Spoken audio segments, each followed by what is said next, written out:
akili ya mtu inaweza ikafungwa kabisa. Mtu amezaliwa na akili njema na uwezo mzuri wa kuelewa, uwezo mzuri wa kuamua mambo, uwezo mzuri wa kupambanua mambo, uwezo mzuri wa kuanzisha vitu, lakini ile akili inaweza ikafungwa na asiweze kufanya jambo lolote. Kwenye akili ya kwako kuna kitu kinaitwa maamuzi, kuna kitu kinaitwa fikra, kuna kitu kinaitwa uelewa. Kwana ukisikia mtu huyu anawaza sana, anawaza vizuri, ni uwezo wa akili.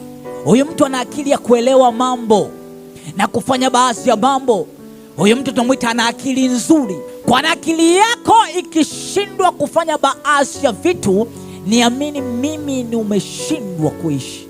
Kila vitu vibaya utavishuhudia kwenye maisha kwako, kwa sababu utakuwa uwezi kuvipanga, kwa sababu akili yako haiko njema. Utakuwa uwezi kuamua, kwa sababu akili yako haiko vizuri.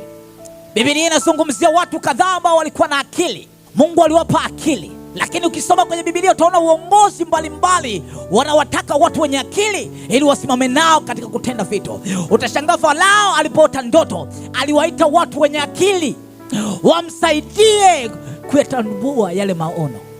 Kwenye utawala wa Farao, kwenye utawala wa Nebukadneza, wanamtafuta mtu anaitwa Danieli, akataka watu wenye akili wawezao kumsaidia kupambanua mambo.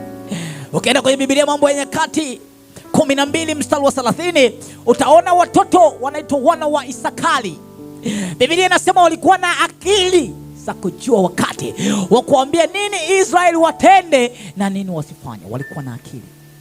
Kwa familia leo zinaangamia kwa sababu zinakosa watu wenye akili ndani ya familia.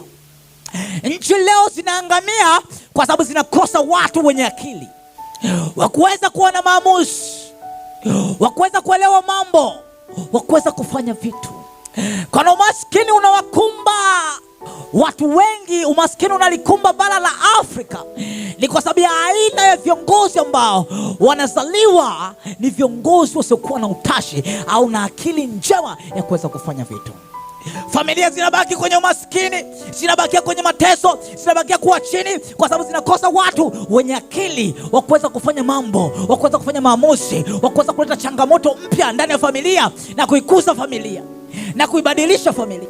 Inakosa watu wenye kuwaza fikra chanya za kufanya baadhi ya vitu. Kwa akili yako ikipona, familia yako imepona. Niamini mimi, Yusufu alikuwa na akili njema. Akiwa kwenye nyumba baba yake walimfukuza, familia yake kutamani akae pale. Akaenda mahali kwenye nyumba ya mtu alikuwa ni askari anaitwa Potifa. Potifa akaona neema ya Mungu na akili nzuri ndani ya Yusufu, akampa usimamizi wa nyumba ya kwake, na vitu vya kwake vyote vikatana round, vikabadilika kwa sababu kuna mtu mwenye akili mmoja ameingia kuvisimamia. Akaleta vurugu na mke wa Potifa, akaondoka kwenye nyumba ya Potifa, akaenda jela. Lakini bwana jela akimtazama, akaona ni mtu mwenye akili, ni mtu mwenye understanding, akamfanya kuwa kiongozi ndani ya jela. Anatafasiri ndoto ya Farao. Farao anampa kuwa msimamizi, lakini Farao ana appreciate, anasema hakuna mwenye akili, hakuna mwenye hekima, hakuna mchawi mwenye akili kama za kwako. Anatambua uwezo wa akili ya kwake. Akili yako ikifunguliwa, trust me, kuna vitu vingi.